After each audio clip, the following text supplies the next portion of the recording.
રાધે રાધે, જય સિયારામ.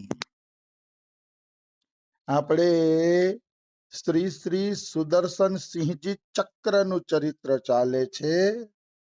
સુદર્શન સિંહજી ચક્રને ચક્ર શા માટે કહે છે એ પ્રસંગ તો ઘણો પાછળ આવશે. આ તો મેં તમને જાણ કરી દીધી એટલે તમને ઉત્સુકતા રહીએ કે એને ચક્ર શું કામ કહેવામાં આવે છે. હા પણ એની કથા આપણે પાછળ લેશી.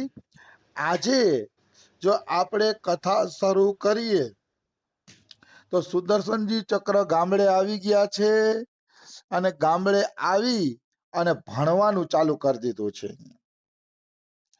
એવામાં સુદર્શનજી ચક્ર 7મા ધોરણમાં પહોંચ્યા.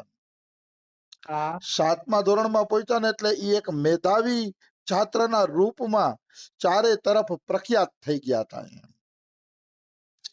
અને સન 1928 નું વર્ષ હતું.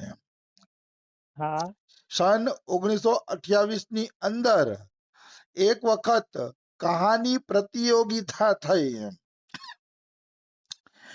વારાણસીની અંદર નાગરી પ્રચારિણી સભા છે, એની અંદર કહાની પ્રતિયોગિતા થઈ કે કહાની કોણ સારી લખે છે. તો સુદર્શનજી ચક્રને પણ એમના શિક્ષકોએ કીધું કે બેટા તું પણ આમાં ભાગ લે, તને કહાની લખતા બહુ સારું આવે છે તો તું પણ આની અંદર ભાગ લે. એટલે સુદર્શનજી ચક્ર પણ હરખાતા હરખાતા વારાણસી ગયા આ હા કહાની પ્રતિયોગિતામાં ભાગ લેવા માટે. હવે મજાની વાત એ છે કે સુદર્શનની ઉંમર ત્યારે 17 વર્ષની હતી. હા સુદર્શન ચક્રની ઉંમર 17 વર્ષની અને 48 વર્ષના મુનશી પ્રેમચંદજી પણ એ કહાની પ્રતિયોગિતામાં ભાગ લેવા આવ્યા હતા. મુનશી પ્રેમચંદજીનું બહુ મોટું નામ છે સાહિત્ય જગતમાં. હા એ મુનશી પ્રેમચંદજી ત્યારે 48 વર્ષના હતા અને એ પણ આ કહાની પ્રતિયોગિતામાં ભાગ લેવા આવ્યા હતા. હવે કહાની પ્રતિયોગિતા ચાલુ થઈ અને પછી એનો નિર્ણય ઘોષિત કરવાની વારી હતી. તો નિર્ણય ઘોષિત કરવા માટે જયશંકર પ્રસાદજીએ કીધું કે સુદર્શન ચક્રની કહાની બધાયથી હારી છે. એટલે બીજા જે નિર્ણાયકો હતા ને, કારણ કે 5-10 નિર્ણાયકો હોય, કઈ એકલો નિર્ણાયક તો હોય નહીં એમ. હા 5-10 જે નિર્ણાયકો હતા એ 5-10 નિર્ણાયકો એમ કહે છે કે અરે 17 વર્ષના છોકરાને પહેલો નંબર આપીએ અને મુનશી પ્રેમચંદજી 48 વર્ષના છે એને બીજો નંબર આપીએ કેવું લાગે કે આ તો મુનશી પ્રેમચંદજીનું નાક કપાય એવી વાત થઈ કે. એટલે હા આપણે કે પહેલો નંબર મુનશી પ્રેમચંદજીને જ આપવો જોઈએ. તો જયશંકર શું કહે છે ખબર છે? જયશંકર કહે છે ભાઈ આવો પક્ષપાત નહીં હાલે કે કહાની સુદર્શન ચક્રની જ સારી છે. ભલે 17 વર્ષનો છોકરો હોય કે મેં ઉંમર જોઈને કે ભણતર જોઈને નંબર નથી આપ્યો, એની કહાની જોઈને નંબર આપ્યો છે કે. વાહ એટલે પેલો નંબર સુદર્શન ચક્રનો જ રહેશે. અને બીજા જે પ્રેમચંદના પક્ષપાતી હતા ને, એણે કીધું કે અમે સુદર્શનજીનો પેલો નંબર નહીં આવવા દઈએ કે. હા તો જયશંકર સભા છોડીને વયા ગયા કે જો સુદર્શનનો પેલો નંબર ન દ્યો તો હું આ સભા છોડીને જાઉં છું, તમારે જેને નંબર આપવો હોય એને આપી દ્યો. એટલે જયશંકર જે મુખ્ય મહેમાન હતા સભા છોડીને વયા ગયા એટલે પાછળથી ઓલા લોકોએ મુનશી પ્રેમચંદને પહેલો નંબર આપી દીધો. હા મુનશી પ્રેમચંદજીએ ગબન અને ઘણી બધી મોટી મોટી સારી નવલકથાઓ લખી છે, એમાં ના નહીં. પણ સુદર્શનની ટક્કર થાય એવું હતું નહીં.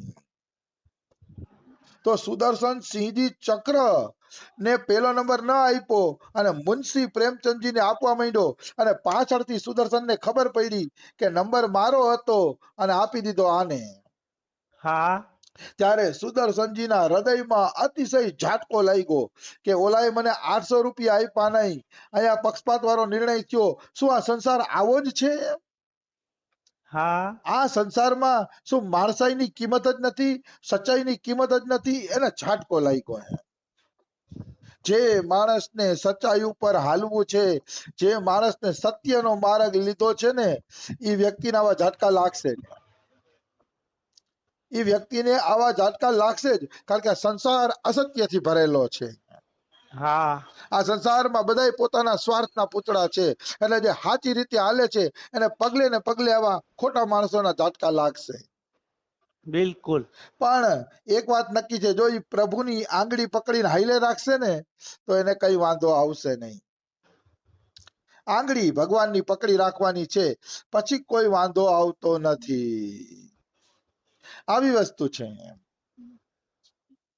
તો સુદર્શનજી ચક્ર મનોમન વિચારે છે, सुना है सर्वेश जिसे निज जन के रूप में अपनाते हैं उसके लिए सांसारिक सफलता के सारे द्वार બંધ કર દેતે हैं. જોજો હવે એક એક અગત્યની વાત આવશે, એક એક લીટી અગત્યની છે. હા આ ભગવાનનો એક સ્વભાવ છે કે જેને ભગવાન પોતાનો બનાવવા માંગે છે એના બધાય સાંસારિક દરવાજા બંધ કરી દે છે. સુદર્શનજીને ઓલા 800 રૂપિયા વેપારી આપ્યા નહીં, દરવાજો બંધ કરી દીધો કે લૌકિક આશા કરતો નહીં કોઈ દી. અહીંયા કાળે પક્ષપાત વાળો નિર્ણય થયો, ભગવાન અહીંયા દરવાજો બંધ કરી દીધો કે હું તને લૌકિકમાં કથામાં પણ આગળ આવવા નહીં દઉં. હા કારણ કે અહીંયા પક્ષપાત વાળો નિર્ણય થયો ને ત્યારે સુદર્શનજી ચક્રએ નિયમ લીધો કે આજ પછી આધ્યાત્મિક લેખ સિવાય લૌકિક કોઈ કથા હું લખીશ નહીં. હા જો આજે સુદર્શનજીને ભગવાને ઝટકો ન દીધો હોત ને તો કોઈ લૌકિક લેખકમાં એનું મોટું નામ હોત, ભગવાનની કથામાં એનું નામ ન હોત. ભગવાનની કથા લખે એટલા માટે જ સુદર્શનજી ચક્રને આ ઝટકો ભગવાને પોતે જ આપ્યો હતો. અને પછી ભાઈ સુદર્શનજીએ આધ્યાત્મિક લેખો લખ્યા, સુદર્શનજીની આધ્યાત્મિક કવિતાઓ, સુદર્શનજીએ મહાભારત લખ્યું, રામાયણ 2 ભાગમાં લખી, કેટલા ગ્રંથો લખ્યા છે, બ્રજલીલા કૃષ્ણની લખી. મારી પાસે ઢગલો એક ગ્રંથ છે સુદર્શનજીના. હા શત્રુઘ્ન કુમાર કી આત્મકથા લખી એમને કે શત્રુઘ્ન પાત્ર બોલતું નથી પણ આપણે શત્રુઘ્નને બોલાવવો છે, એટલે શત્રુઘ્ન કુમાર કી આત્મકથા પણ એમને લખી સુદર્શનજી ચક્રએ. અનેકો ગ્રંથોની રચના કરી છે સુદર્શન સિંહજી ચક્રએ, અનેકો ગ્રંથ. હા અને એ ગ્રંથોની રચના એની શરૂઆત અહીંથી થઈ છે. આ પક્ષપાત નિર્ણય કર્યો ને એટલે એને નક્કી કર્યું કે સંસાર માટે હવે કાંઈ લખવું જ નથી, લખવું છે તો કેવલ મારા કનાઈ માટે લખવું છે, મારા પ્રભુ માટે લખવું છે, મારા નાના ભાઈ માટે લખવું છે. એને નિર્ણય કરી લીધો. એટલે ક્યારેક ક્યારેક ભગવાન ઝટકો આપે છે ને બહુ સારું કરે છે. જો ઝટકો ન આપે ને તો જીવ સંસાર વિશે લખવામાંથી જ પછી ઊંચો આવતો નથી. હા ઝટકો જરૂરી છે. પછી કહે છે એક એક કરકે अपने साथ छोड़ देते हैं. જેને ભગવાન પોતાનો બનાવવા માંગે છે ને એક એક કરીને એને બધાય સાથ છોડી દે છે. એક એક કરીને ધીરે ધીરે બધા લોકો એનો સાથ છે એ છોડી દેશે. वह अपनी जीवन नैया जिस ओर भी किनारा पाने को बढ़ाता है उस ओर से बड़े बड़े भंवर उसे निगलने को मुंह फाड़े रहते हैं. મતલબ એને એમ થાય કે મારી જીવન નૈયા આ બાજુ લઈ જાવ, મારી જીવન નૈયા આ બાજુ લઈ જાવ, આ બાજુ મને સહારો મળશે, આ બાજુ સહારો મળશે.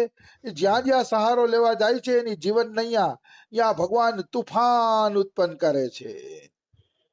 એવા હા એવા તુફાન અને કસોટીના મોજા આવે છે કે એને એમ થઈ જાય છે કે મારી જીવન નૈયા આ બાજુ તો જઈ જ નહીં શકે, ચાલો રસ્તો બદલાવો, રસ્તો બદલાવો. એમ કરતા કરતા એને ખબર પડે કે હવે આ જીવન નૈયા કેવલ ભગવાનના એક જ રસ્તે હાલી શકશે, ત્યારે ઈ રસ્તે પાછા વળી જાય છે. હા આવી વસ્તુ છે. આ ભગવાનની લીલા છે, આ કસોટી નથી. ઘણાને એમ થાય કારણ ભગવાન ભક્તોને આટલી કસોટી આપે છે. અરે કસોટી નહીં, આજે સુદર્શનજીનો યશ ચારે તરફ ફેલાઈ ગયો છે. એની આધ્યાત્મિક નવલકથાઓ, આધ્યાત્મિક કહાનીને કેટલી પ્રશંસા થાય છે આજે સુદર્શનજી ચક્રની. એ ઉપરાંત સુદર્શનજીએ સુરદાસજીના પદોનું પણ હિન્દીમાં અનુવાદ કર્યો છે, એની પણ કેટલી પ્રશંસા થાય છે. શું એને જગતની સેવા કરી છે આધ્યાત્મિક સાહિત્ય આપીને. હા આ આધ્યાત્મિક સાહિત્ય જો એ સંસારમાં આગળ વધી ગયા હોત ને તો ન મળત. આવી વસ્તુ છે। तो જ્યારે जिस जब किसी और राह न पाकर सहायक परिजन विहीन होकर ऊपर हाथ उठा देता है तो प्रभु दौड़कर उसे अपने वक्ष स्थल से लगा लेते हैं। જ્યારે જીવને ક્યાંય આશ્રય ન મળે અને ઈ જીવ બે હાથ ઊંચા કરી દે છે ત્યારે ભગવાન દોડીને એને પોતાના વક્ષ સ્થળમાં એટલે કે છાતીએ લગાડી લે છે કે તું તો મારો છો, તને હું ક્યાં જવા દેવાનો હતો, હા તું તો મારો છો। ભગવાન એને પોતાના વક્ષ સ્થળમાં લગાવી લે છે, હૃદયે લગાવી લે છે। આ છે ભગવાનની ઉદારતા। આવી ઉદારતા સુદર્શનજી માટે પણ આ વિધાન સક્રિય હતું। સુદર્શનજી જ્યાં સુખ માટે હાથ આગળ વધારતા ત્યાં બળબડતો અંગારો એની હથેળી ઉપર મૂકી દેવામાં આવતો। હા બહુ કઠિન છે ભાઈ, આ માર્ગ બહુ કઠિન છે। જ્યાં તમે આશા માટે હાથ લાંબો કરશો ને ત્યાં જ બળબડતો અંગારો તમારા હાથમાં પ્રભુ આપી દેશે, જરૂર આપી દેશે। સુદર્શનજી એક એક તણખલું તોડી તોડીને ઘોંસલો એટલે માળો બનાવતા અને નિયતિની આંધી એવી આવતી કે એનો માળો ઉડી જતો અને માળાનું તણખલું ઉડી જતું। એવી રીતે સુદર્શનજી ચક્રને પ્રભુ કસોટીમાં લીધા, પણ આ કસોટી તો થોડાક સમય જ હતી હો, પછી કન્હાઈના દર્શન થાય છે પછી એને કોઈ કસોટી રહેતી નથી। હા પણ પેલે કસોટી આવે છે, ખૂબ આવે છે। ઘરના બધા ધામ પધારી જાય છે, આશરો આધાર નથી, નાનો ભાઈ પણ વયો જાય છે, કોઈ આધાર નથી। પણ આ કસોટી પછી એને કન્હાઈ જ્યારે મળી જાય છે પછી એનું તમે વટવાળું જીવન જોજો, પછી વટથી જીવે છે, બહુ વટથી જીવે છે પછી કન્હાઈના ભરોસે। હા એ પ્રસંગો આવશે ત્યારે ખબર પડશે કે ભલે ગમે એટલી મુસીબત આવી પણ હવે તો જલસા છે ને, કન્હાઈ એને મળી ગયો છે, બીજું એને શું જોઈ પછી। હા પછી જીવન એનું વટવારું થઈ જશે, કોઈનો આશરો નહીં, કોઈનો આધાર નહીં, કેવલ એકલા સ્વતંત્ર ભગવાનના ભરોસે જીવતા છીએ। આવું શ્રી સુદર્શન સિંહજી ચક્રનું જીવન હતું। આવી વાત છે। તો સુદર્શનજી ચક્રને ઘરે આવી અને એમ થાય છે કે આ બધું પક્ષપાત વાળું જગત છે એટલે એના હૃદયમાં કવિતા ફૂટી, કર્ણધાર મેરા માધવ હે। ચાલો કાંઈ વાંધો નહીં કે દુનિયા ભલે પક્ષપાત કરે પણ મારી જીવન નૌકાનો કર્ણધાર મારો માધવ છે। હા જ્યાં સુધી માધવ કર્ણધાર છે ત્યાં સુધી મારી જીવન નૌકા કોઈ જગ્યાએ આડી ચૂકી જાશે નહીં, એને પૂરો વિશ્વાસ હતો। जीवन सरिता के प्रवाह में विघ्नों से व्याकुल होकर, આ જીવન સરિતા નદીનો જે પ્રવાહ છે એમાં અનેક વિઘ્નો આવે છે કે એ વિઘ્નોથી ક્યારેક હું વ્યાકુળ થઈ જાઉં છું। हो जाते हैं जब उद्यम सब निज अपनी आशा खोकर, અને હું જે મહેનત કરું છું એ મહેનત પણ કે કામ આવતી નથી અને મારી બધી આશા પાણીમાં મળી જાય છે। ત્યારે હા સુદર્શનજી કે હું એક જ કામ કરું છું, તેરા આશ્રય લેકર હી શાશ્વત મહાશાંતિ પાતે જન। ત્યારે હે કન્હાઈ, હું કેવલ તારો જ આશ્રય લઉં છું, તારો આશ્રય લઉં છું તો મને ખૂબ શાંતિ મળે છે, ખૂબ ખૂબ અને ખૂબ શાંતિ મળે છે। અહીંયા સુદર્શનજી એમ કહેવા માંગે છે કે મુસીબત આવે તો કન્હાઈનો આશરો લેજો, જો કન્હાઈનો આશ્રય લેશો તો અવશ્ય તમને શાંતિ મળશે, હા નિશ્ચિત તમને શાંતિ મળશે, એમાં કોઈ એટલે કોઈ શંકા નથી। આશ્રય કન્હાઈનો હોવો જોઈએ, કન્હાઈનો આશ્રય જ જીવનમાં એક શાંતિનું મૂળ કારણ છે। એ સિવાય તો સંસારમાં અશાંતિ સિવાય કઈ છે જ નહીં, કારણ કે ઈશ્વર જેવી શાંતિ આપી શકે એવું સંસારમાં બીજો કોઈ વ્યક્તિ શાંતિ આપી જ ન શકે। એટલે ભગવાનના જ ભરોસે રહેવું જોઈએ અને ભગવાનની જ શરણમાં જવું જોઈએ એવું મારું માનવું છે। તો આ તો સુદર્શનજીના જીવનનો પ્રસંગ હતો। આગળના જીવનમાં પછી આગળ વધશે કાલે, સમય થઈ ગયો છે। રાધે રાધે, જય સિયા રામ। રાધે રાધે।